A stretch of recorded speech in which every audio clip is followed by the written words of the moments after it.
The opinions expressed by the host and guests in this show are not necessarily the views of Children's Health Defense.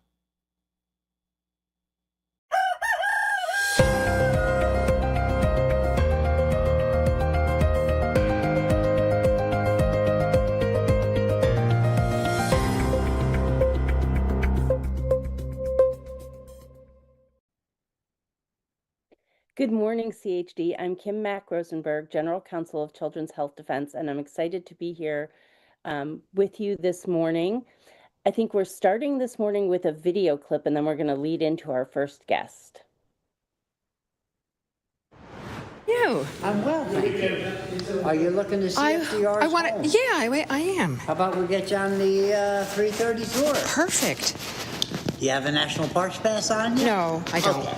So it's just you by yourself? Yes. All right, so just $10 and we'll get you right on the 3:30 tour. Okay. And we're credit card only, so. Oh. Yeah. Oh, I don't use a credit card. Oh, It says, it's weird because it says oh, I know what it says all on the debts, bill. both public and I private. know what it says on the bill. I mean, it's not your fault. Yeah. So why do they do that? I don't know. I think Oh. there's reasons for it. Oh, okay. Well, We have a whole sheet about it. no, I don't use a credit card, so sorry. Okay. Well, I guess I'll come back another time. Please do. Yeah. Okay, all right. So that is obviously a recording of someone trying to enter one of our national park sites and being turned away because they only had cash, not an electronic payment. So I am so pleased to have with me today Ray Flores, CHD's Senior Outside Counsel. Last week, he and I were on to discuss the CICP case. Today, we're talking about another important case, Stover against the National Park Service and the Department of Interior, challenging the park's cashless policy. That means credit and debit cards and other electronic payments only, no money, no bills, no change, no coins. And this is in place at approximately 30 national parks and sites nationwide. Ray, this case was filed a couple of years ago. And can you tell us what the appeal that you just filed this week is about? You hear her say, I'll just come back another time. Let's see, the host has muted you. Oh, there we go. I assume I'm being able to be heard. Thank you. At the end of the recording, she said, well, I'll just come back another time. Well, I'll be back is the only thing I could think of, This lawsuit is just that, and it was filed almost exactly 2 years ago, and we amended, and then now the ruling came out at the beginning of December, and so we filed the notice of appeal, and the brief was just filed yesterday, and it's all about whether or not the National Park Service, the U.S. government, has the right to deny its own money. So the judge in the district court dismissed the case. And he dismissed it on standing grounds, which means he's saying essentially that the plaintiff is not the right person to bring this lawsuit. They don't have legal standing to bring the lawsuit. But it's a much more complicated ruling, I think, and that's addressed in your appeal. Can you talk a little bit about the standing issue?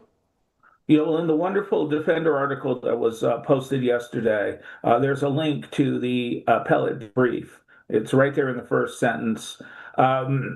Please read it. Basically the idea is, like Bruce Lee said, this is the art of fighting without fighting. Well, this is the judge ruling without deciding. He didn't look at whether or not cashless policy was legal or not legal. All he said was, because she didn't offer to pay with a credit card, she caused self-inflicted harm. So, well, that means that he already really decided that the cash policy was lawful, and under the APA, he's required to analyze it in detail, and he didn't. He just assumed it, presumed, pretended that that was the law, and it's not. Right. So a lot of this, the linchpin of a lot of this is the definition of legal tender under federal law. And we have a slide, I think, on that. So legal tender, and I'm just going to read this real quickly. It's in the U.S. Code 31 U.S.C. 5103. Legal tender, United States coins and currency, those are our bills and our coins, including Federal Reserve notes and circulating notes of Federal Reserve banks and national banks, are legal tender for all debts public charges, taxes, and dues. Foreign gold or silver coins are not legal tender for debts. So this law says that our coins and currency can be used to pay all debts, all dues. So why are the national parks being allowed to ignore this law? Yeah, there is no reason. I mean, an agency action on slide 2 is reviewable, under the Administrative Procedure Act. There it is. That the court has the ability and authority to hold unlawful and set aside any agency action that is contrary to law. Well, in this case, the law is the legal tender statute. And, there's a lot of venues right now that are credit card only, sporting parks, but this is the U.S. government. And so there have been cases in the past that said, a private entity could say we don't accept cash, but nobody's ever challenged the federal government before. And to me, this is a very dangerous, dangerous move by the government. Pretty soon they'll just be scanning our foreheads to let us into places if we allow this slippery slope to take place. And we're talking about this on a national level. We know that there are some states and some municipalities that have actually passed laws in their area saying that at least some private businesses have to accept cash so that people who don't have credit cards or who don't have debit cards or don't have Apple Pay can still purchase necessary goods and services. But what we're talking about here is really a national issue, right? Oh yeah, and not only that, but it's against the government. And sure, unless there's a law in place, then a private business is allowed to do what it is that they want to do. We're getting some decent press coverage, right? And there's one of the headings from an opinion from the Hill. And it's, why would our government ever refuse the US dollar? In this case, is getting coverage from the LA Times, New York Times, USA Today, Seattle Times, and others, Center Square. So, people are starting to care about this issue because our government should not have the right to turn down the money that they demand that we use. It was interesting. I was visiting Idaho last year, and I went to a state park there. And as we pulled up to the little entry hut at the state park, there was a sign that said, cash and checks only, no credit cards. And I was so excited to see that. And we're seeing the exact opposite from our national parks and sites that are also run by the National Park Service. And they're turning people away because they only have cash. How has the press coverage been? Has it been, and how is the coverage, and what are you hearing from people themselves? Well, I mean, obviously to the public, they're in disbelief that this is real. And so that's why it's important to keep spreading the word about this. In the newspapers, baby boomer dinosaur refuses to get, hip to the new way of living or whatever without even realizing how dangerous it is. And it's like, children, you'll understand this when you grow up. In my opinion, but that's kind of the mood of those articles. And, we've been sold sort of the electronic payments type thing as a convenience, right? You don't have to carry all this cash. You may not have to make change and carry change around with you, but it's much more, a little bit of a more insidious policy that people don't realize the impact of. So can you explain a little bit about why this case is important to CHD and our followers? Sure. Cashless is the linchpin to the surveillance state. If they can keep your child out of school for not vaccinating, they can keep you from having any money for not vaccinating. And eventually, if it's electronic, they can starve you to death. They can shut you down for your speech. I mean, this is, in Karl Marx's theory, there is no money in a communist society. So, holding on to your money, holding on to the history behind it, holding on to the freedom that it gives us is critical. And I think that children are going to thank us in the end. And because we care about surveillance state issues, this is maybe the biggest issue until they start, having a camera at every corner with a register of where we were. Well, and not only the cameras at every corner registering where we are, right? Because every time someone uses a credit card or a debit card, you know where they were. Yeah, So, exactly. I mean, yeah, it's available to the government, but this is the actual government, using it. So this is the first time that they're really, the proving grounds for the surveillance state, for a national surveillance state. And the national park should be about freedom, not about tyranny. right, the national parks were set up to be sites that were available to the public. And also, I think that we need to look at the fact that, frankly, this also can disproportionately impact children and families who are more economically challenged, the so-called unbanked or underbanked families who may not even have the choice of using a credit card or not. They don't have one. Um, and they can't get into sites. These sites weren't meant to be for some selection of the public. They were meant to be for the public at large. And by doing this, we're really limiting when families can access national parks. Yeah, well, there are 7 free days, 7 designated free day periods where they can enter for free, and they're always welcome then. Or they're welcome to go to their local Walmart, which I'm sure they're at on a daily basis, and buy a prepaid credit card. So, why, it's just one more separation, one more treating them like an underclass, when they have hard-earned money. To me, it's just, it's the beginning of the end for the country and the dollar and our freedom. Right, because you may not, even with 7 free days, right? If you want to go, I live in New Jersey. If I want to go to a park in California, I have to travel to California, whether it's by car, um, and I may not be able to go on one of those 7 days out of our 365 days a year, right? So it really does create impediments to other families as well as being the linchpin, as you said, of the surveillance state, which is absolutely true. So I think this impacts families and children on many, many levels. And it's important for our CHD viewers and supporters to understand why this case is important. It really is. And I really thank CHD for the support in this case and understanding from the beginning the need to turn this cause of fighting for America and our freedom and our future and our liberty into a case. And so I'm looking forward to a positive outcome in this from the appellate court. Yes, I'm really looking forward to seeing what the appellate court does with this information because I think it is such a complex, if you really dig into, and you explained so clearly in your opening appellate brief, how the standing was interwoven with actually the substantive issues in the lower court's decision. How long has the cashless policy been in? When did they start putting it in place in national parks?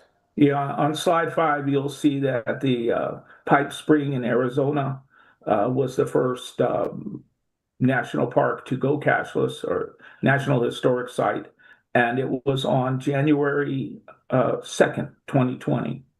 So that was the first one, and it kind of coincides with a lot of what 2020 did to us. And so I think that there is obviously a deeper agenda going on. If you read the Defender article, you'll see some commentary on, crypto and, oligarchs and all this other stuff. And, Patrick Wood, being quoted.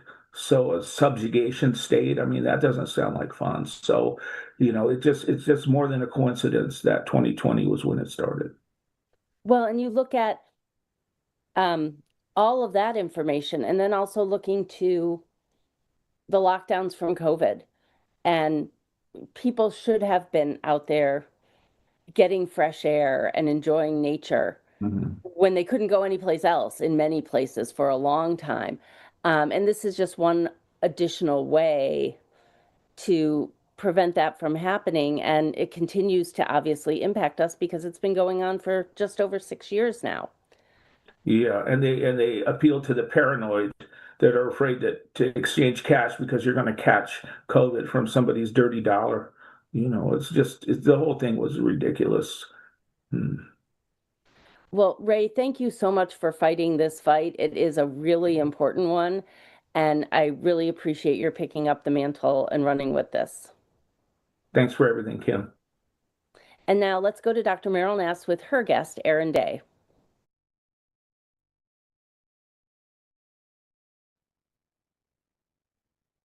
Good morning, CHD.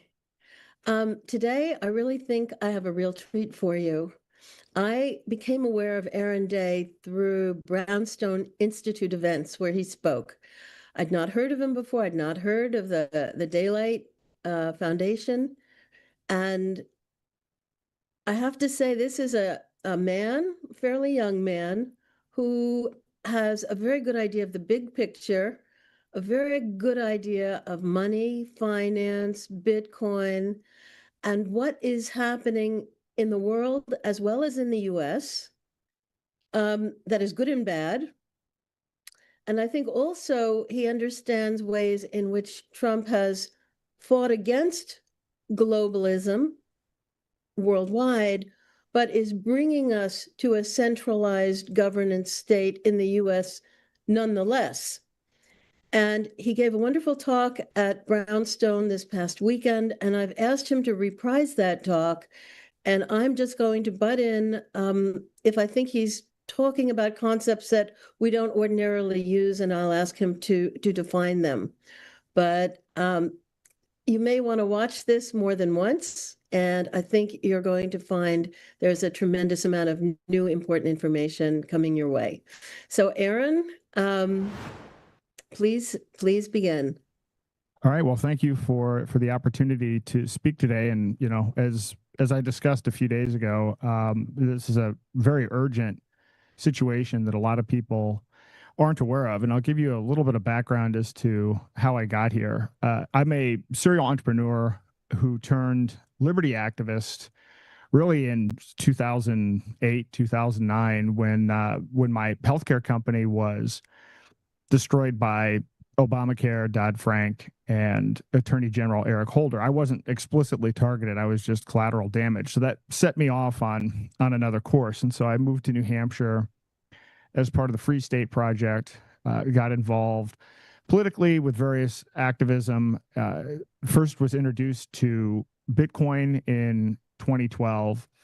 And in 2013, or a little bit before then, maybe late 2022, I was noticing that the federal government was cracking down specifically on people that are at the intersection of liberty and crypto. In particular, a friend of mine who I learned about the Free State Project from, Ian Freeman, was raided by 5 different departments of the federal government. He had the IRS, the Treasury Department. They came in with a Bearcat, just destroyed his apartment, confiscated his Bitcoin, so on and so forth. And my wife and I sat in on his sentencing hearing. He is currently in federal prison for 8 years, essentially for selling Bitcoin without the right paperwork, which is interesting because he actually had an opinion letter from an attorney stating he didn't need the paperwork. And so I wanted to understand what this was really about. And he wasn't the only friend of mine that was targeted.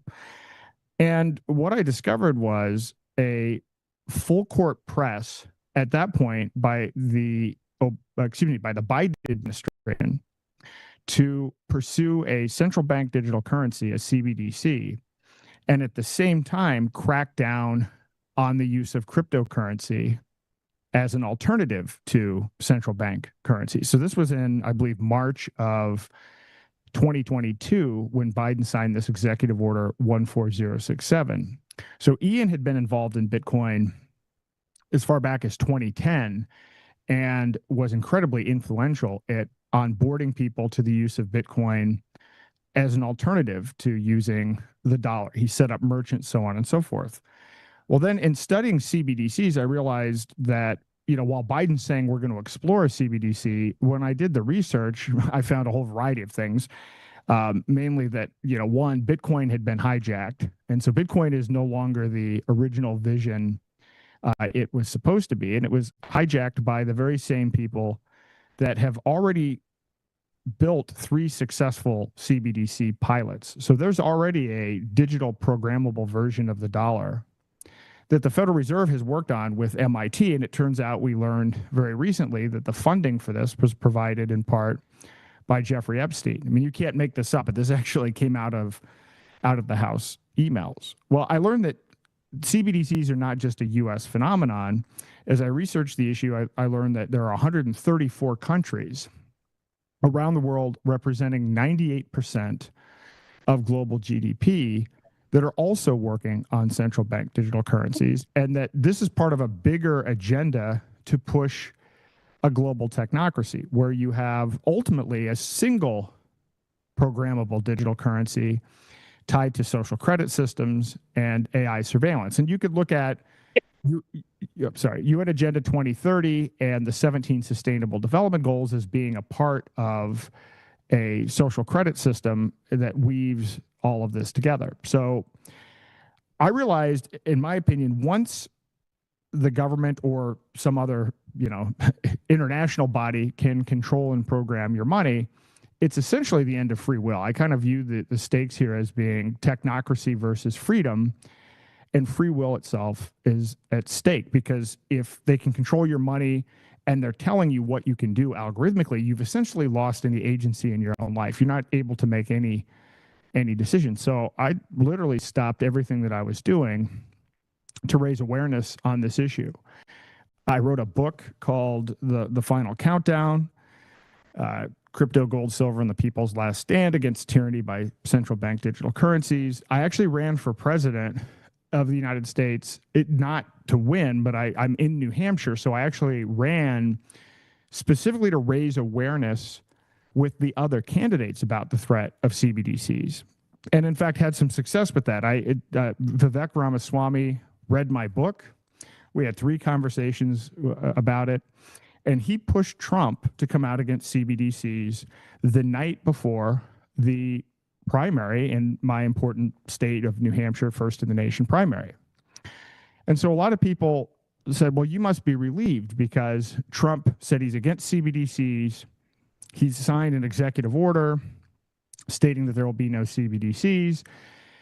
And so we've gone from a situation where before the 2024 election, we had people that were concerned about Klaus Schwab, concerned about the WEF, concerned about globalism, saying, well, we won, that's over, now we can kind of move on.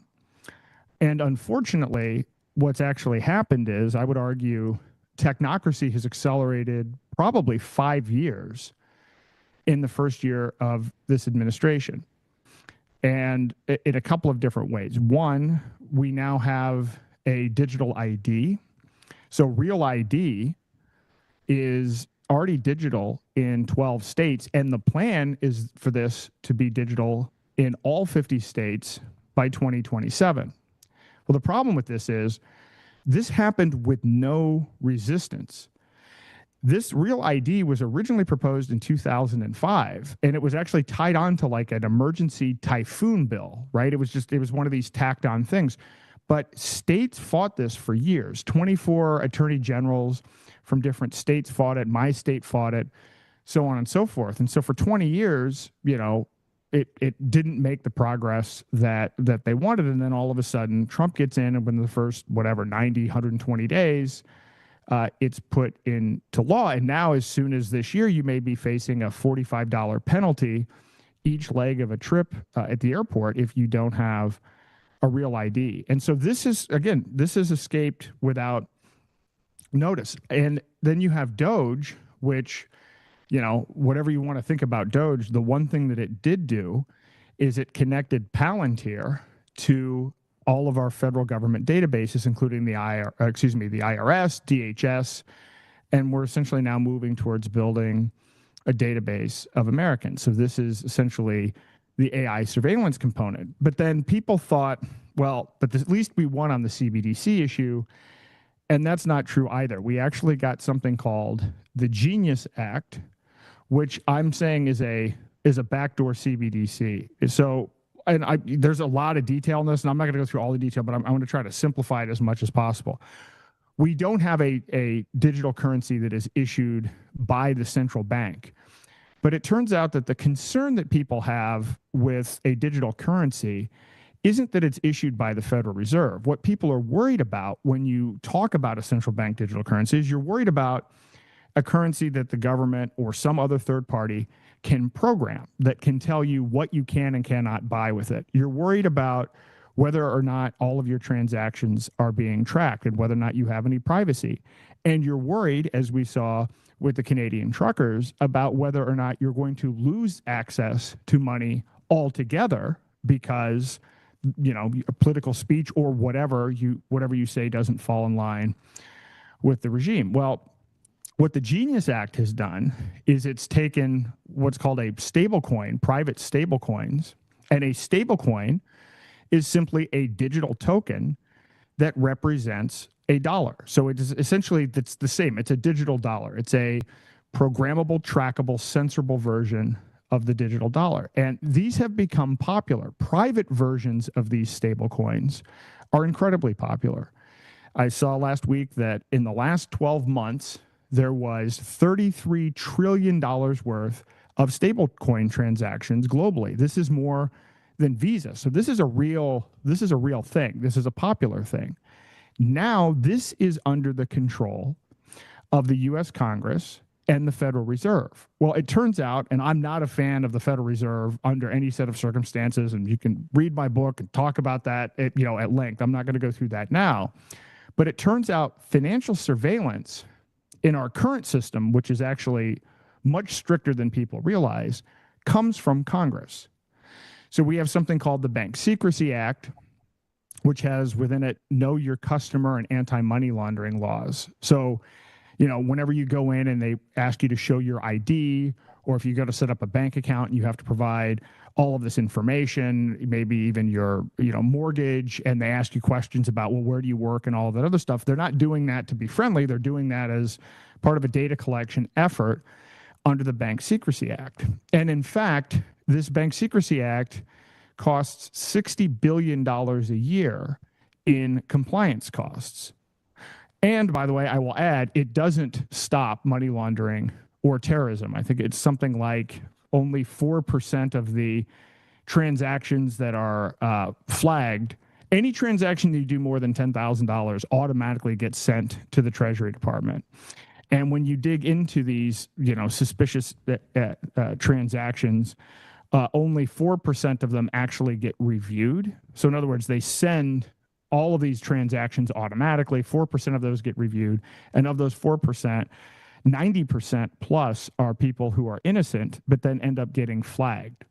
It doesn't actually stop money laundering. In fact, the UN has estimated that less than 1% of money laundering or these dangerous transactions actually gets shut down. And in fact, companies there are numerous examples of banks that have paid fines for being caught engaging in some cases, hundreds of billions of dollars of transactions with drug cartels and so forth. And no one's gone to jail. They just get financial penalties and go along their way. So we already have this kind of burdensome financial regulation, and it all comes from Congress, not the Federal Reserve. Well, now all of those rules, all of that tracking is being applied to private stablecoins that are very popular. So I would argue in a way it is not only a backdoor CBDC, but it's accelerated CBDC adoption because it's kind of a Trojan horse. If you were to launch a CBDC through the Federal Reserve, you have all kinds of resistance, and you would have some kind of long technical rollout period to actually get it rolled out. So we've gone from we're not going to have a CBDC to we've added CBDC level surveillance to something that's more popular than Visa. And again, most people are completely unaware. What I spoke about over the weekend is even more concerning because it involves what's called the Clarity Act. Now, I want to take a step back. If you look at the total size of all of the assets on the planet, money only makes up 5% of that total amount. In fact, think about it yourself. How much of your net worth do you have in cash sitting in a bank account versus in stocks or bonds or gold or your home? Well, the Clarity Act is an act that will basically create digital tokens that represent all of those assets. So in other words, you're going to have programmable, trackable, censorable versions of not only your money, but everything that you own. So this is alarming.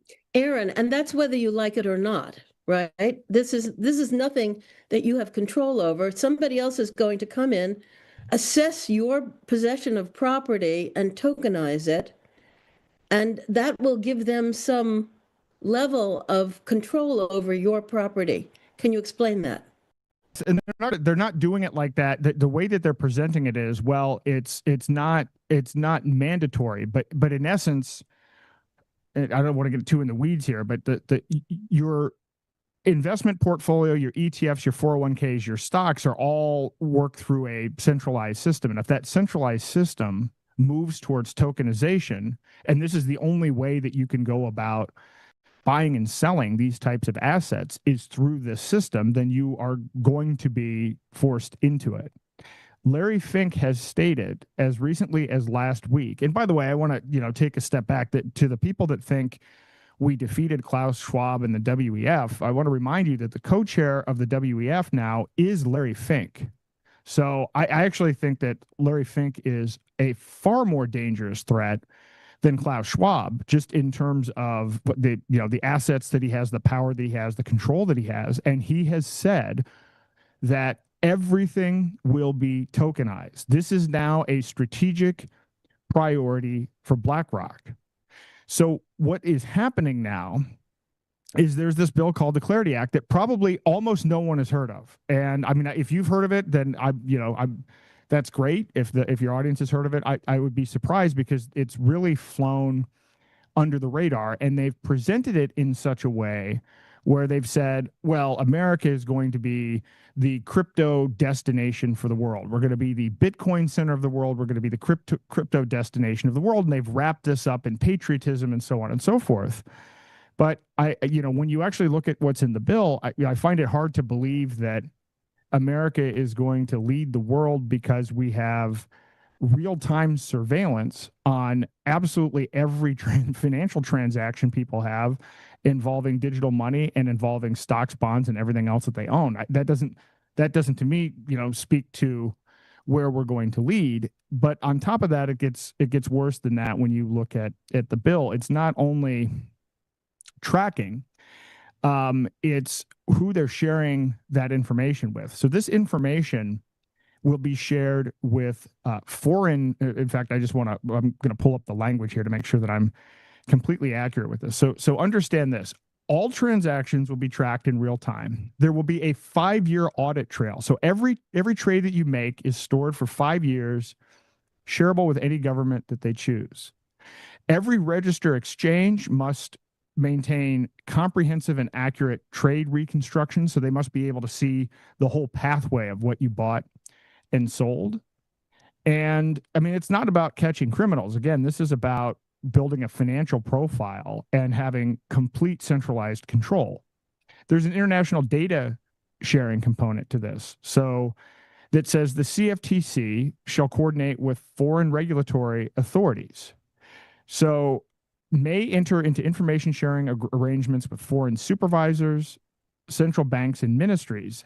And the data automatically goes to the Fed, the SEC, the DOJ, state regulators, and then, this is the catch-all, any other person the commission determines appropriate, including foreign entities. And so note, with this is giving to the CFTC all of this authority without congressional approval needed. So no warrant is needed, no approval is needed, no notification is. Please explain that the CFTC is a relatively new federal agency. Yeah, and so you have so now what you have going on is this bill, the Clarity Act itself, started in the House, and now what you have is the Senate working on 2 versions of the Clarity Act. The Agriculture Department is controls the CFTC, which is the commodities division, and the finance committee controls the SEC. They're now fighting over who's going to have more control and over what type of digital asset. So in the end, you're going to see an expansion of the CFTC and an expansion of the SEC. So the longer this bill goes on, it's not going to get better, because in essence, in order to get the deal done and in order to secure the number of votes, you're going to have the Democrats coming in saying we need, quote, consumer protection, which means even more surveillance. You're going to have the CFTC saying, well, we want to control this amount. The SEC saying we want to control this amount. And in the end, it's going to be bad news for us, because when you drill into who's promoting the bill, who's pushing the bill, what you find is there's been over $100 million spent by lobbyists.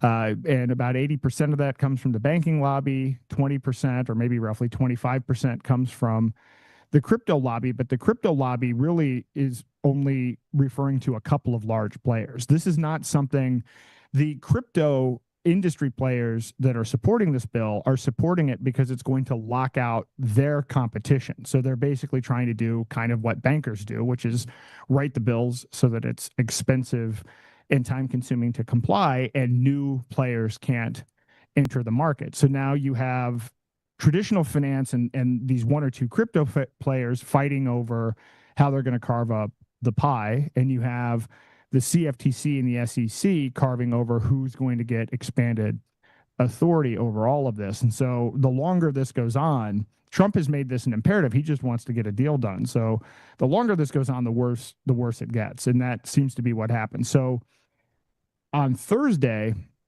there's going to be a vote in the Senate Ag Committee on the CFTC version of the bill. Then there's going to be a vote on the Senate Finance Committee side, and then whatever comes out of that from the Senate will be reconciled with the House. And so probably by late spring, early summer, they will have a complete bill for kind of tracking and monitoring all of our digital assets, both monetary and non-monetary.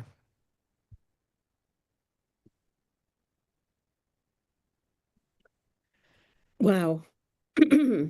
So why does Trump want to get this done, and why is it happening so fast? I don't know specific, I've talked to people about this, and it's widely kind of accepted that Trump doesn't necessarily understand the details of it. It's kind of a, wanting to just do a big deal and have the U.S., perceived as number one on this. Although there are some aspects to this that are more troubling when you dig into what's going on with Trump.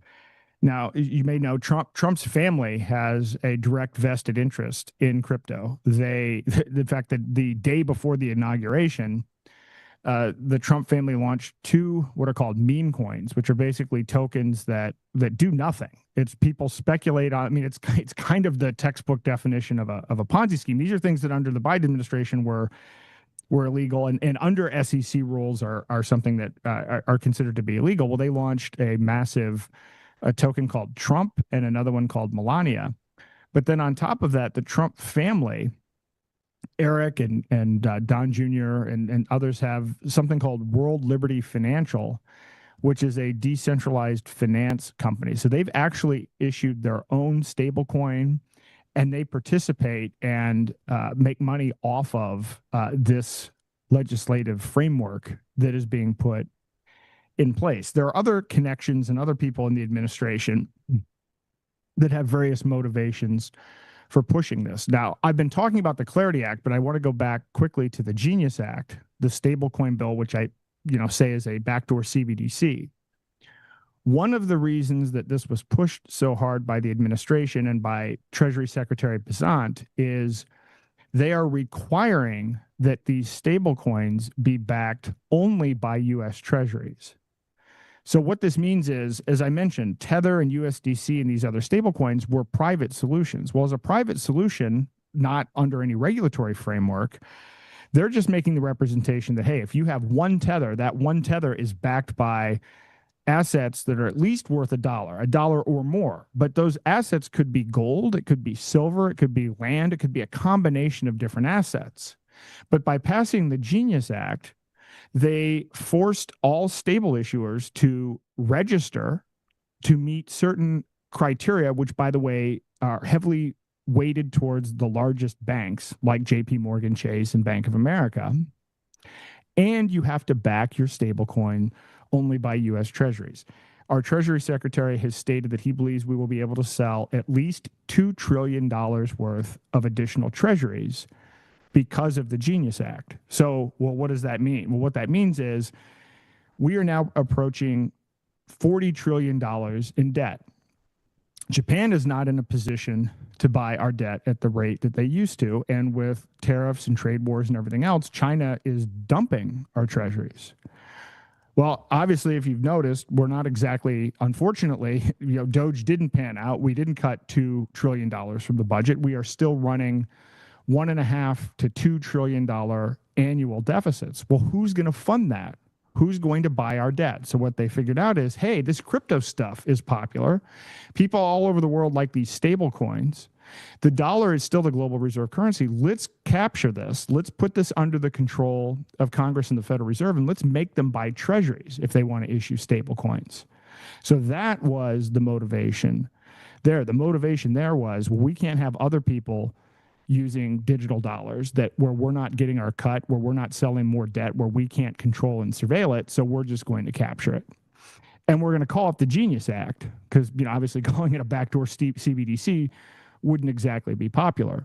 And I think in a way, they're doing this with the Clarity Act as well. And there are some aspects to this they're very troubling to me. I actually did an interview with the Daily Mail about this. This is very concerning. Tether is by far the largest stablecoin in the world. And prior to the election, Howard Lutnick, who is now our U.S. Commerce Secretary, he was the CEO of an investment bank called Cantor Fitzgerald.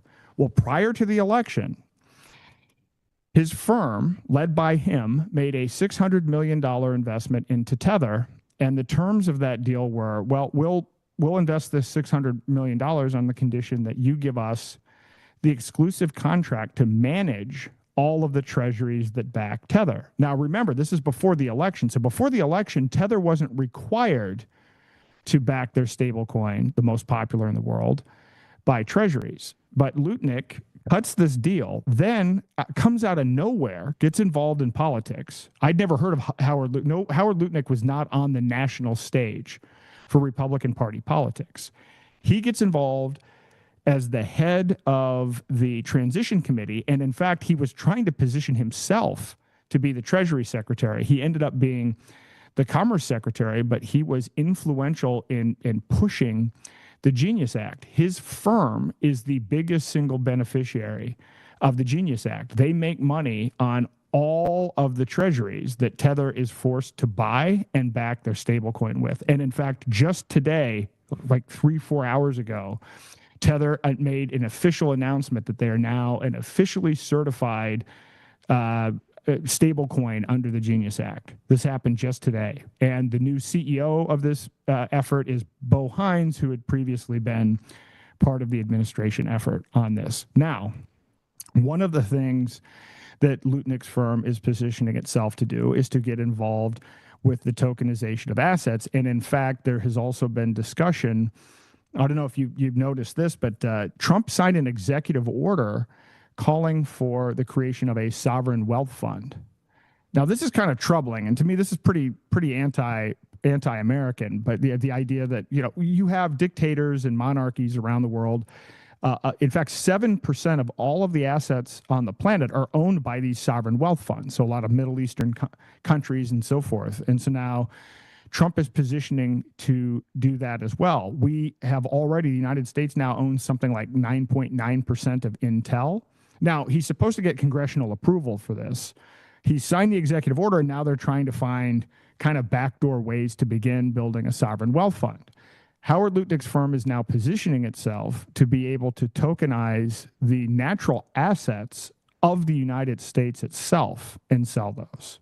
So what the Clarity Act is going to do is it's going to allow Howard Lutnick's firm, amongst others, like BlackRock, to be able to tokenize real estate, but even the national assets of the United States itself as part of this deal. So in short, as to why they would be pushing this, there is direct self-interest involved. Now, I will say you could do this without having all of the surveillance. That's the part of this that isn't necessary. In fact, if you were really concerned about American competitiveness, you would not add real-time tracking and surveillance and 5 years of reporting and sharing all of the information. That aspect of it is unnecessary. But nevertheless, I think they're pushing through whatever they can push through, and the Trump family and people high up in the administration are personally economically benefiting from it. Aaron, can you define what tokenization is, and how did this concept come to be? Tokenization is creating a digital representation of an asset. And it involves, technically creating something. It doesn't have to be this way, but this is usually the way it works, called a smart contract, where you can program this. So you can say, hey, this digital token represents this specific asset, and I can program it to work however you want to program it to work. So you could program it and say, well, I'm going to shut this off, or you can only spend this under certain circumstances. It's conditional use. It's a digital token that allows you to conditionally use and conditionally own an asset. And an asset could be money. An asset could be a stock. It could be ownership in an ETF. It could be oil. It could be part of the food supply. It could be ownership of, wheat, soybeans, whatever it happens to be, which is in fact why the CFTC and this bill is under the Agriculture Department, because this is where, certainly we have a tremendous amount of commodities. But I will say, and a lot of people kind of glaze over, I've been talking about tokenization for years, and as I've been talking about it, people are like, whatever, I don't, this technical jargon or whatever. But you have to understand, the economy already runs on databases. Our money supply is like 97% digital at this point. The Federal Reserve uses an Oracle database. When the federal government spends money, they're not obviously sending physical cash. They're actually using a database entry in an Oracle database. So this is how stocks are traded using centralized databases. Most industries use databases, and there are problems with these databases. So I want people to understand, this isn't like we're not changing and going from some kind of manual process to now embedding technology. Everything already runs on a database, and there are problems with these databases. There are billions, hundreds of billions of dollars worth of loss every year globally due to hacks on these databases. You see this happen all the time. In fact, almost every week there's some major breach that happens with a centralized database. A token, in some respects, is an improvement. It's the evolution of a centralized database, because you can't go back and edit or reverse or delete transactions. The transactions are recorded on a permanent ledger. So that has advantages and disadvantages. The advantages are you get rid of some of the security issues and the hacking and so forth. The disadvantage of it is it becomes a complete surveillance operation. And then when you add the ability to program it, then this becomes frightening. So if you think about what happened with the Canadian truckers, it was still a process. Trudeau couldn't just come in and immediately seize or freeze all of this money. Once you move towards a tokenized version of this, you can set all kinds of rules and all kinds of restraints. You can, if you think about what happened with COVID, if you wanted to say, hey, we're going to determine what an essential business is and what a non-essential business is, and then we're just going to shut off tokens that are associated with a category of businesses that is determined to be non-essential. Or you could even shut off parts of the supply chain. Or you could do things like, it was a long time ago now, maybe I don't even remember the year, but Cyprus did what was called a bail-in, where they said, hey, listen, we're just going to take whatever it was, 30% of everyone's money in the bank account, and we're going to use it to shore up our financial situation. Doing things like that become kind of second nature. So Congress could meet under an emergency action, and now that all of the companies that are either issuing stable coins or are involved as a broker or intermediary for all of these other assets, you could change the rules and say, hey, these are now programmable. These are now frozen. And this could be done very quickly through an act of Congress, or depending on how it's structured, it could actually be done without Congress using rules, which is the more frightening aspect of this. This actually gives more power to the administrative state. So this is kind of anti many things that Trump talked about, but because of how complicated it is, I mean, here we are almost 40 minutes into the conversation here. I've written, 5,000 word articles on this. And people are like, why do you write all this? Because it's like, well, in order to understand this, you have to understand how the existing system works, how the existing, how money works, how databases work. And then you have to be able to understand the nuance of different ways that you can tokenize things. And so, I apologize. It's a bit to unpack, but in the end, it's pretty straightforward. Everything that you own is going to be subject to tracking, programming, and censorship by third parties, emanating through the United States Congress and exercised through the CFTC and SEC. And that should be horrifying to anyone that likes privacy or the actual ownership of their own assets and money. Yes. When you said it could be done through rules, what you meant was rules or regulations that are issued by federal agencies without any act of Congress. This is just the executive, state. Potentially, it could also be done through executive orders, also with no oversight. You have to take people to, you have to take the agencies to court and wait for years before you finally are able to challenge these things, although they could be challenged by Congress. But as we know, Congress has an approval rating of 7% right now. Congress is entirely owned by industry, and people really can't get Congress to do anything that is good for the people of this country right now, or that's the way I see it. Certainly challenge me if you disagree. And I look at those clouds. They look like geoengineering clouds, in fact. Yes, they do. You're exactly right. And they can implement these. And by the way, this is part of, it's a whole other conversation, but Peter Thiel and some of the people that are pushing Trump are explicitly technocrats. And there's a whole bunch of, there's a guy by the name of Curtis Yarvin that I encourage people to learn about. I would call him the Yuval Noah Harari of the right. He's pushed some things that sound popular to libertarians and to, fiscally conservative Republicans. He said things like, rage, retire all government employees. And there's this big push to eliminating the bureaucracy.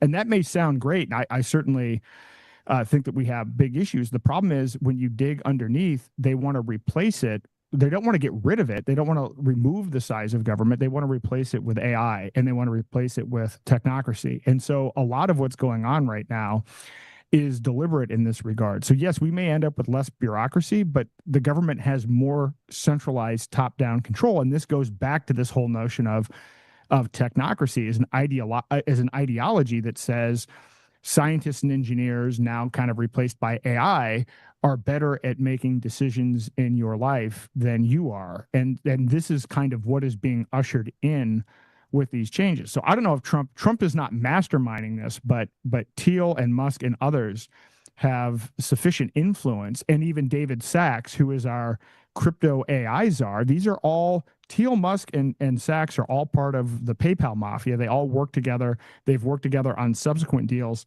for years. They're pushing a technocratic agenda. And this Clarity Act is probably the biggest single component of it, because it involves digitizing and making programmable basically everything that we own.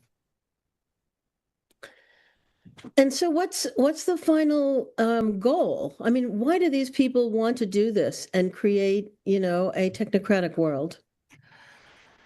Well, it may be coming from a place of good intentions. I think that there's, by the way, one thing when you note this, when you look at Curtis Yarvin and Yuval Noah Harari, they don't believe in free will. So there's an aspect of this that is very much driven by materialism and a viewpoint of the world that I think most people would not believe, or not believe, that don't believe in or don't share those views. So even if you give them positive intentions, let's say their positive intentions are that we really think humanity will wipe itself out and that this is the only way to solve things. I think if people understood what their agenda was and what their outlook was, they would be protesting. So if you give them the benefit of the doubt, that is the best case scenario.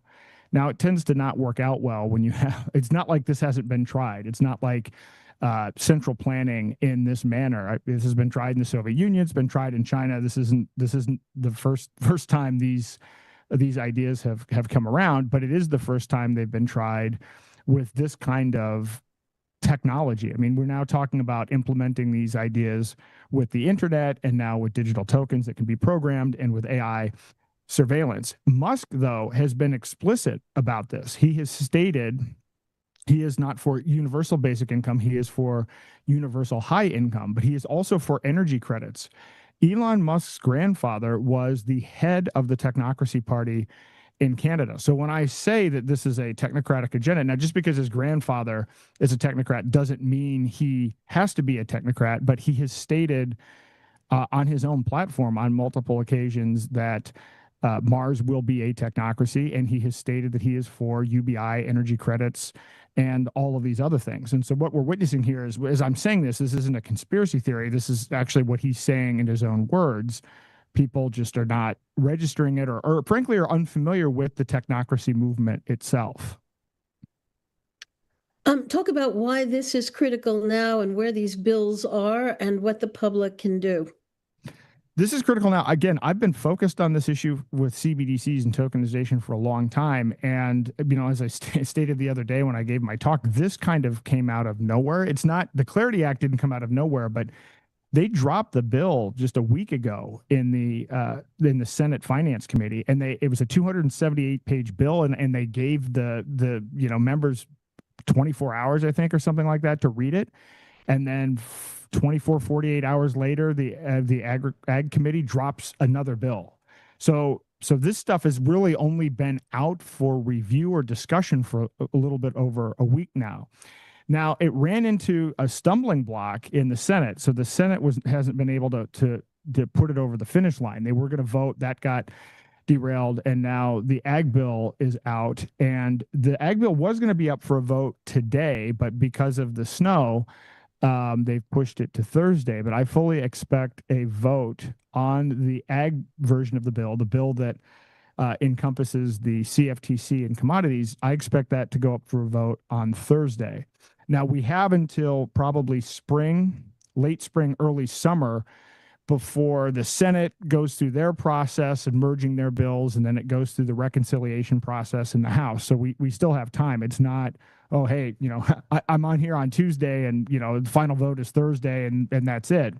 There's still more time, but the way that this has been handled, the way that they've pushed this with, only 24 hours or so notice for the public to even see the bills, there's been no ability for the people to know about it or react based on the timetable. So we now know what the framing of this is. But the thing is, as I talk about this, most people are horrified, but they don't realize we've already done the backdoor CBDC. Trump's already signed that into law. That is live. And as of today, this morning, Tether is operating under it. So Trump has signaled he wants this done. He said this at Davos. I think Trump will sign a deal if it gets across his desk. And he doesn't seem in any way, shape, or form concerned about protecting privacy or any of the surveillance aspects of the bill, and certainly as evidenced by what he signed with the Genius Act.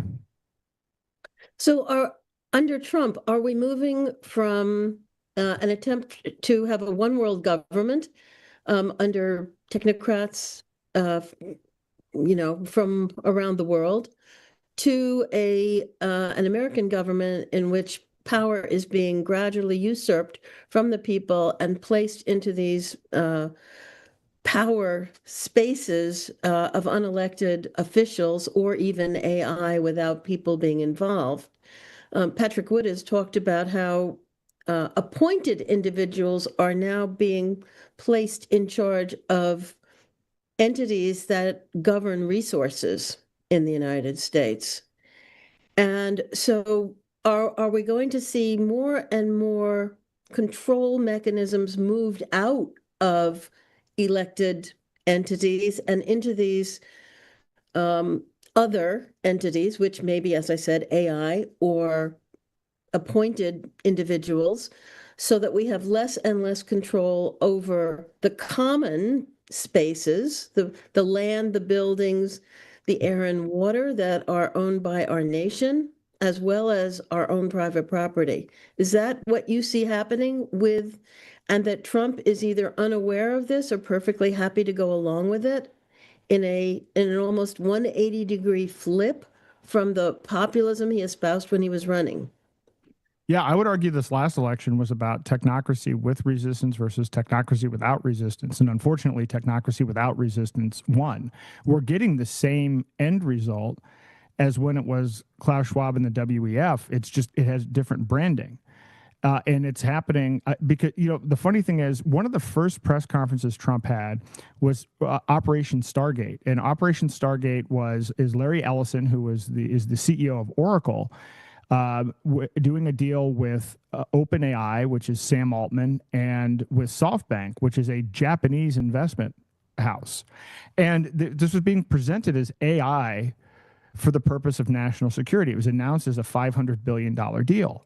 And what they're trying to do is say, well, this is about the United States versus China. It's not the United States versus China. These are multinational corporations that do business with China. Oracle works with China. All of these people work with China. So what they're able to do, and this has been part of the design by the technocrats. So I mentioned that the technocracy movement started in the 1930s. It lost steam. They had an internal civil war, so on and so forth. It was picked up again in 1973 when the Trilateral Commission was formed. And this was Brzezinski and David Rockefeller. And what they did was they revived technocracy. And the way they've been implementing it for the last 50 years is through the UN. And the Trilateral Commission was formed in 73, and in 74, they influenced and essentially drafted something called the UN New International Economic Order. And that has become the basis for the UN Agenda 2030 and Sustainable Development Goals. And part of what the Trilateral Commission has done over these 50 years is that they've infiltrated governments. The trilateral, the tri means North America, Europe, and Asia. And what they've done is they've strategically placed people in administrations at the highest level of government. For instance, Jimmy Carter's term, all but one member of his cabinet was a member of the Trilateral Commission. Almost every Commerce Secretary since Carter has been a member of the Trilateral Commission. Why is that important? Well, what does the Commerce Department do? They're involved with trade deals for international trade. We've had an erosion of national sovereignty and the groundwork laid for kind of pushing into power more of these technocratic corporations. And that's been a deliberate move for the last 50 years. We're now at the end point of it, because we now have the combination of the legal framework being set now combined with the technology, the internet, the AI, so on and so forth, now makes this technocratic dream a reality. Is Trump for? Trump is not a mastermind of it. I don't think Trump is playing 5D chess. I think Peter Thiel is playing 5D chess. I think that Elon Musk is playing 5D chess. And unfortunately, nationalism is being brought into bear here. So people are saying, well, yeah, we now have to build these data centers to defeat the Chinese, but the beneficiaries of the data centers, the beneficiaries of the technologies are multinational corporations that are working in all of these countries. So it's a Trojan horse. It's very effective. I don't know how to defeat it, right? I mean, even as we're talking about this, it's very complicated to walk through. And by the way, to be honest, people don't want to believe this. People do not want to hear this information. Well, what we have is a system which has decided that divide and conquer is terribly important, and that Trump can be used as a sort of stalking horse. Either everything Trump does is very bad or it's very good. And so the people who designed the propaganda have tried to divide the country in half, where some, or maybe three pieces, and 1/3 thinks everything Trump does is the devil. And the other third says everything Trump does is wonderful, and they don't want to hear any of this. And then we have another third that's scratching their heads trying to figure out what the heck is going on. and they don't know, and they're not getting enough basic information in order to put the pieces together. And people like you who are trying to look at everything in a relatively unbiased way and trying to figure out where it's going and how the pieces fit together are able to help at least the 1/3 of us who are trying to make sense of the world. You know, I still haven't figured out why people like David Rockefeller would want to have a world like this that is not going to be a pleasant world for their own families, and why for generations they've tried to build something that they know will never occur until long after they're dead. What was their commitment to this? You know, I've been told that David Rockefeller believed that there would be chaos if there was not control. Okay, that's one person. But the rest of us don't believe that. You know, why does Curtis Yarvin or Peter Thiel, you know, Peter Thiel is an odd person. Musk is a bit odd. You know, they've probably had difficult families. Maybe they don't like humanity. Maybe that's where it's coming from. But, you know, another thing that's important to point out that you haven't done yet is how our taxpayer money has been stolen to pay for all this. And maybe you could get into that for a few minutes. And that's one place where we might have room to stop it. I mean, I would hope so. I mean, people are talking about $9 billion worth of Medicare fraud, but then Catherine Austin Fitts, you know, shows that, you know, we're missing $21 trillion.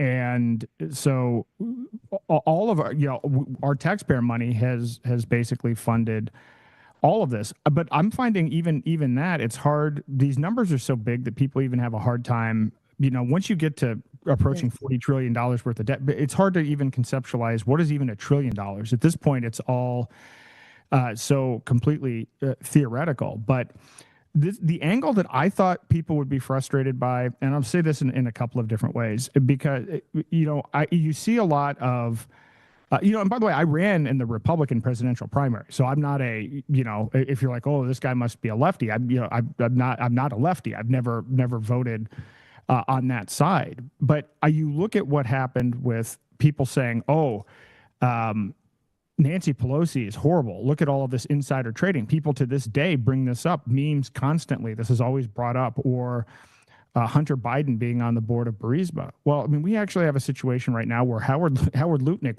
we've created a backdoor digital dollar, and our Commerce Secretary's family is benefiting from it directly. We have another situation on the Nancy Pelosi parallel. There's been this big push for this Bitcoin strategic reserve. And by the way, I like cryptocurrency. I like privacy. I think privacy coins, and, you know, I've stopped using a personal bank account in 2019. I think privacy coins, not Bitcoin, that can't be tracked, are probably the way we end up getting out of this. It's going to be, you know, exiting the healthcare system and building parallel paths for money and healthcare and everything else. I think ultimately that's going to be where we go. But people will complain about Nancy Pelosi. We have this Republican Senator, Cynthia Lummis, who proposed a Bitcoin strategic reserve. So she proposed that the United States government buy $1 trillion worth of Bitcoin and hold it for 20 years.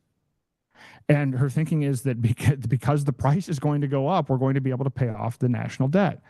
I mean, this is absurd for a whole variety of reasons, but when you then understand that she owns $500,000 of it herself, this makes Nancy Pelosi's insider trading but pale in comparison. And you have the Trump family with their DeFi deals and meme coins and everything else. They're direct beneficiaries of this legislation, and yet nobody's talking about this. I mean, I've been a big, you know, I ran a group, a nonprofit at one point, and I ran something called the Crony Awards, you know, to kind of identify what, you know, who's the worst government agency in terms of, you know, capture, the worst individual, the worst corporation, so on and so forth, because, you know, I thought people would have some outrage about that. We are seeing, in my opinion, record levels of cronyism and insider dealing right now. And I talk about this, and I've been quoted in certain publications and try to raise it, and it's not catching on for whatever reason. So I'll keep trying, but you would think people would be outraged about this, and so far they're not. Well, it's like the voting machines. Neither the Dems nor the Republicans really want to get rid of voting machines because each side has benefited in different elections. And the same is true of the insider trading. And so many people are involved, they don't want this to be dug into. So, to that point, we don't have outrage about Epstein, and the thing about Epstein, and obviously the trafficking and everything else, is horrible. But what we should be digging into is, and what I find fascinating is what Epstein was investing in terms of AI, in terms of cryptocurrency. He was involved, as I mentioned, with the funding of the hijacking of Bitcoin. Bitcoin was supposed to be a replacement currency that people could use all over the world for day-to-day transactions that couldn't be stopped by third parties. Now, Bitcoin is not that. Bitcoin has been hijacked. Bitcoin is now not usable as a day-to-day currency. And I won't go through all of the technical aspects of it, but they made it so that it can't do a large number of transactions. They made it so that now people refer to it as digital gold. Well, Bitcoin is now completely trackable. Bitcoin is more trackable than your bank account. There are now private investigators that get trained in what's called chain analysis. And if they know one of your transactions, they can see your entire history throughout the entirety of time. Your bank usually only holds records for 7 years. So Bitcoin has become this surveillance asset. Epstein funded that. And at the same time, he funded the same group at MIT that worked on all 3 US CBDC pilots. Well, I want to know whose money he was investing and how all of the AI, genetic engineering, digital currency, and how all of that works, because that is the cornerstone of the technocratic agenda. So there's a lot more here that needs to be learned. But where's the outrage on this? I mean, we have a situation where as I understand it, there are 5 million more Epstein documents that still haven't been released. I mean, we're probably coming up on a month after now the deadline on that. If people aren't outraged on this, I don't know where do we go? What issue would it be that would actually cause people to wake up and say, hey, they're stealing our rights, they're digitizing all of our assets, and they're putting in these surveillance systems. We need to wake up and do something about this. I don't know what the trigger is going to be. To me, there have been a dozen, and hasn't caught on yet. Well, let me just say that the New York Times polling of this past week showed that people are more upset about the Epstein files than any other thing.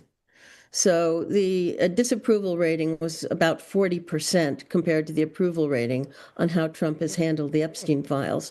So people are upset. They do not see a mechanism by which they can make a difference. They don't believe their vote counts. I think that's correct. They don't see how they can spend money, as Catherine Austin Fitts tells them, to make a difference. I mean, you want to avoid JBS meat? Well, JBS has 112 different labels. How do you figure out which are the JBS labels? Yep. The system is stacked against us, but there must be ways we can beat it. There have to be ways. Do you see any ways at all? Well, I've actually spent most of my time for the last 6 months trying to build some parallel systems. And in this regard, I have a website called ownnothing.org. And the idea behind that is this started out, I was looking at, as I was researching cryptocurrencies and tokenization, I stumbled across a study that suggests that we sign 100 click wrap agreements every year. So, whether it's a Microsoft terms of service or a Netflix agreement or whatever. And this is just a massive amount of agreements, and no one reads them. And as I studied it more, it's now more like 250 agreements. And it would take 4 hours a day, 365 days a year, just to read the agreements. So, of course, no one does it. Well, when you actually analyze these contracts, we're giving up our privacy. We've given up, by the way, already through ETFs and 401ks, our voting rights on shares to companies like BlackRock and Vanguard. And there's something called the Great Taking, which I don't know if Catherine Austin Fitts has talked about it, but others have, where through a series of contractual arrangements and things that have been changed at the state level, next time there's a financial collapse, we're going to lose our economic interests. Those will go to the secured creditor of our broker, which in most cases are these large banks. And so I started putting together this site. Originally, it was for people to analyze contracts and see what they've given up. But then I started to realize we've given up rights where we don't even sign a contract. For instance, if you're taking a big pharma drug, you're subject to the package insert. You don't even sign a click wrap agreement for that. The whole thing is fine print that you got to kind of unravel with these horrible warnings that no one's read. You're subject to that.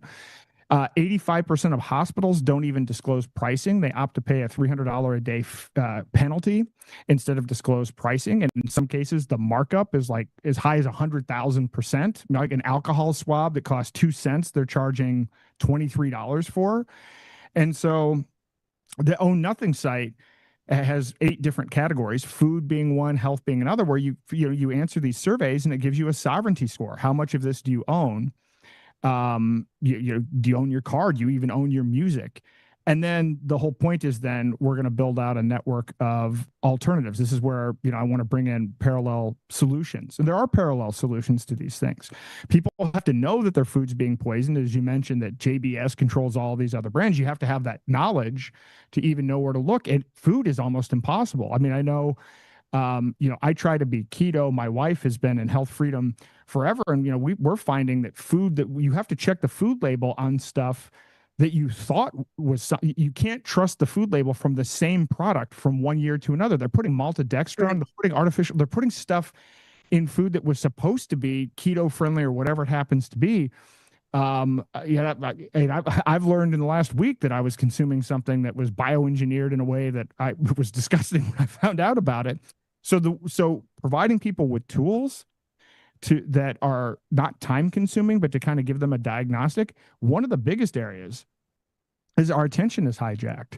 And, there's I call it are you an NPC? Are you a non-player character? But it's kind of like, the first 7 years of life, whatever information we're told, we don't consciously filter it. That provides kind of one imprint. Then you go to school and, for 180 days a year, 8 hours a day, you're getting that level of indoctrination. Then you have the media, and now we have AI and social media algorithms that are hijacking our attention. We're becoming aware of that and realizing, hey, I can cut if I shut this off, if I manage screen time. So it's about providing tools to help people understand their sovereignty and to make decisions as to what you can do about it. You can move, there are a whole variety of different things that people can start to do. But I think healthcare and food and money are the 3 biggest areas where if people realize that there are other solutions and that they can opt out, we can make a difference. On the Epstein files, I created a site called Technocracy Atlas.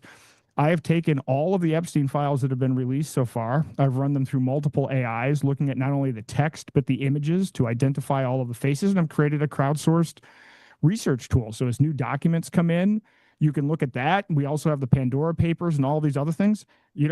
Let's do the DOJ is clearly not interested in researching this. Let's research this ourselves. So there's that, medical tourism marketplace. And as I said, using privacy coins, something like Freedom Dollar. So there are things that we can do. But to me, it's about providing diagnostic tools first and then reaching out to everybody out there. There are a lot of people working on parallel solutions. We just need to get all of those together in a directory and connect everyone that's working on it. There are so many people working on these parallel systems, but you know what I found? There's a lot of movement towards local.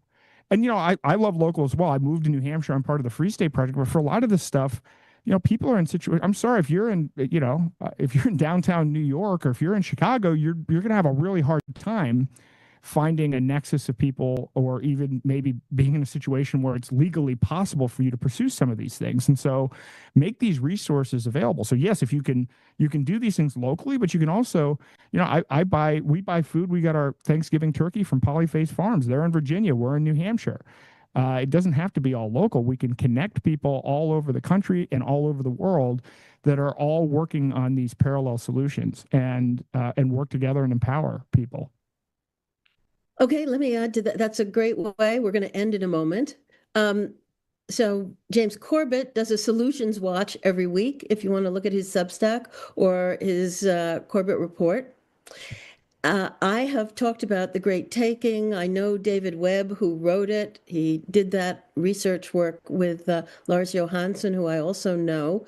So you can look that up. It's covered on my Substack. And perhaps it's time to go back and maybe do a show on it here. I think CHD may have done a show when it came out, which was about 2 to 3 years ago.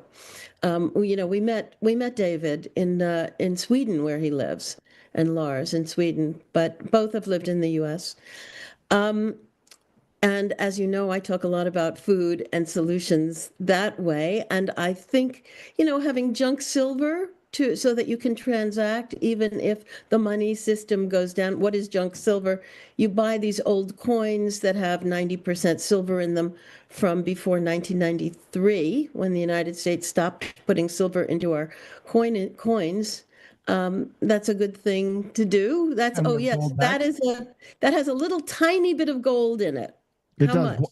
1/1000th of an ounce. They make them in different denominations. 1/50th of an ounce is the largest, and they're actually physically different sizes. And so you can get actually a special wallet where you can have the various denominations. But yeah, this is another great tool as well.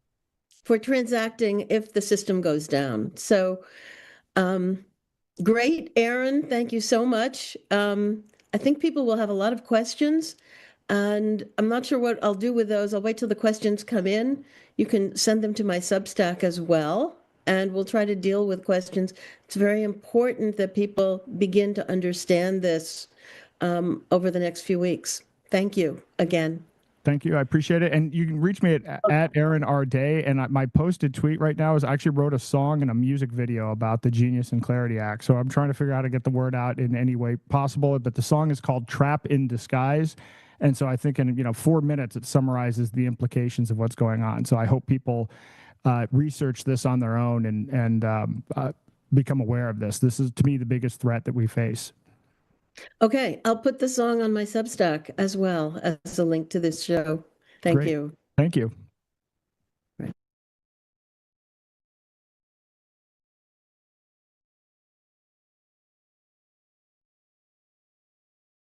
Great. Okay, tell everyone your name, please. Hi, I'm Susan Card.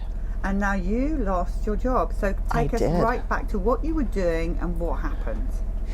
I was a welfare fraud investigator, making 6 figures a year. It was a good job, very good job. I was offered a religious exemption request or medical exemption request because the COVID vaccine was being mandated where I worked. So where did you work? I worked for the city and county of San Francisco. Oh, okay. Yeah. And so I thought, well, at first I tried medical, because I thought I'm just going to go the medical route because, somebody will agree with me that this is not good medically, right? But no, nobody would risk it. Not anybody in California anyway that I could find. So my brother told me, he said, well, they used aborted baby parts in research and development. And I went, what? And he said, oh yeah. So, I knew, for me, I have a relationship with God. God was telling me wait, and then he said no. And I did research, found that yes, in fact, they did use aborted baby parts in the research and development.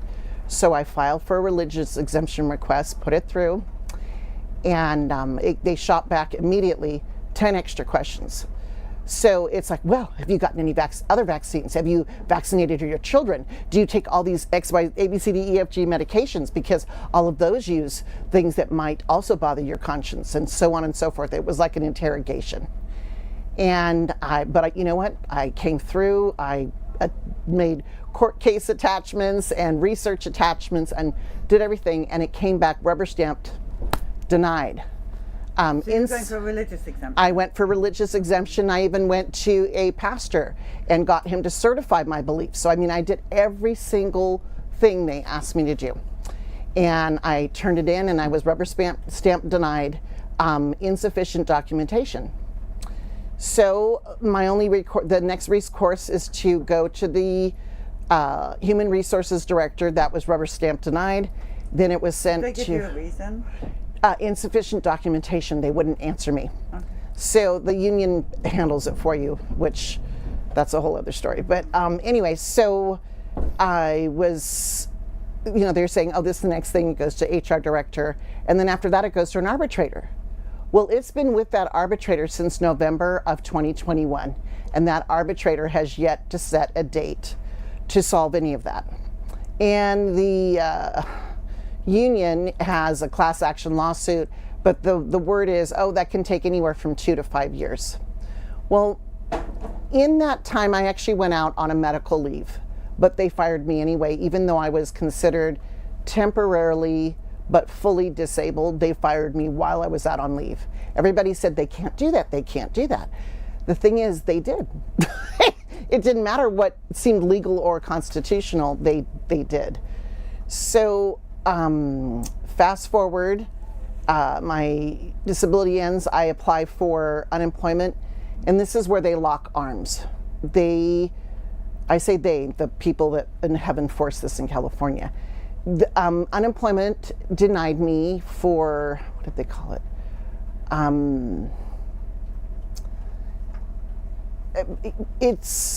can't think of what it's called, but basically it's employee misconduct, because I didn't follow a reasonable rule, which I don't know how it is reasonable to ask someone to put poison in your body that you don't agree with.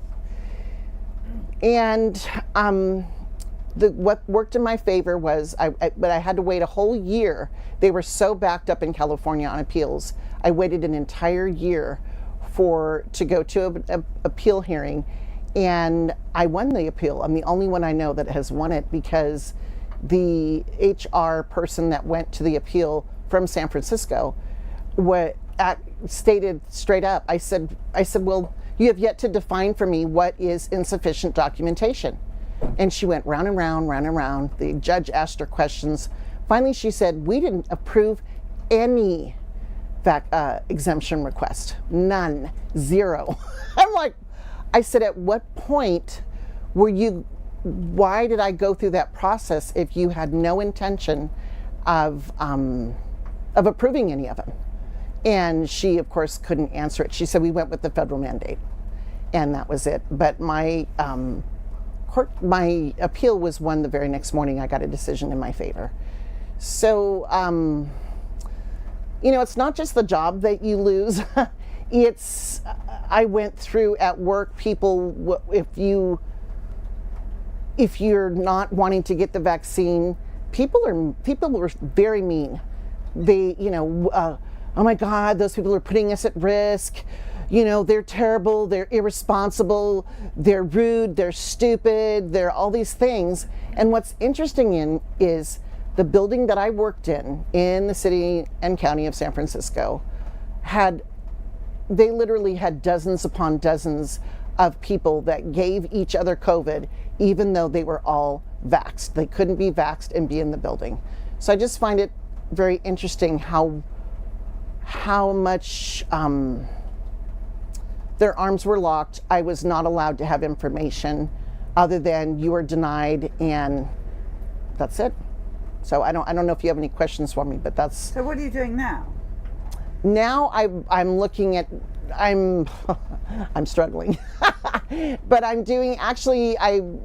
decided to get licensed and sell financial products. So that's what I'm learning, to try to help people with their finances. That's what I'm doing. Do you feel like you've got post-traumatic stress from the whole thing? Oh, it was horrifying. Yes, very much so. It was like I lost my identity. I was an investigator. I loved what I was doing, and I was good at it. And actually, people didn't understand. Where did Susan go? What happened to Susan? So it was embarrassing. It was frustrating. It was financially devastating, because and here I was out on a medical leave that I didn't anticipate. I actually went into counseling. Do you have friends that took the shot? Yes. And how are they doing? Great. So that the ones that took the shot are doing great? Well, when I say great, what I mean is they didn't go through any trauma. As far as physically goes, I don't know, because many are more likely, because they're more likely to listen to whatever a doctor says. Some of them believe that if they have problems now, it's probably stuff that they didn't know came up. But the belief is, oh, it wasn't that the vaccine harmed you, it was that you had unknown medical issues. I do have a friend that her husband has heart problems. And I have a cousin whose mother, she ended up forming dementia within 2 weeks of taking the shot. So I do know some people. And looking around the outside of this bus, you can see how many deaths from Pfizer, Moderna. So my point I'm trying to make here is that as awful as your situation was, and as wrong as it was, you're alive. Yes. Do you have any blood clots? No. Do you have myocarditis? No, I am very healthy. Had a stroke? No. So thank you, Jesus. Thank you, Jesus. I am very much. That is so true. No, it's true. I've had people say, I think you dodged a bullet. I think you were wise to do that. Yeah. And it's horrifying to me. Thank God I was lucky enough. It's like when you say, what are you doing now? I'm struggling. It was like I had to come back. Sorry, I get emotional, but it was like everything was stripped, and it was like even though I had a stellar annual review for my job. Sorry, it wasn't because I didn't do a good job. It had nothing to do with my work performance. I was excellent. So here I was thriving on it. For me, it's personal because it was part of my retirement plan. I don't like to reveal my age because people go, whatever, but I mean, I'm 64. And so now the retirement that I was putting in place through San Francisco, I have to now figure out completely different. It took my retirement, it took everything. And so I went to the Bay Area because that's where it was better pay than where I live. A lot of people do that to commute. But here I was trying to make a life for myself, and it was completely, utterly interrupted. And I was treated like I was extremely stupid and didn't know what I was talking about. Even to this day, I have people that act like, you don't know what you're talking about, Susan, because this is what the doctor said. And so it's been very emotional on a very personal level, just because I've lost friends. There's friends I'm not even, because they couldn't take that I wouldn't go with the flow. I don't know if that makes sense. Yes, but it does make sense. Yeah. Anything else you want to add to this? Believe in your heart that when you hear things like this group will tell you the truth about people that have died, I'll go biblical. Jesus says if you lose your life, then you'll gain it. And so even though it's been hard, it's made me stronger in that I know I can have resolve in other things. And my life is more important to me than money.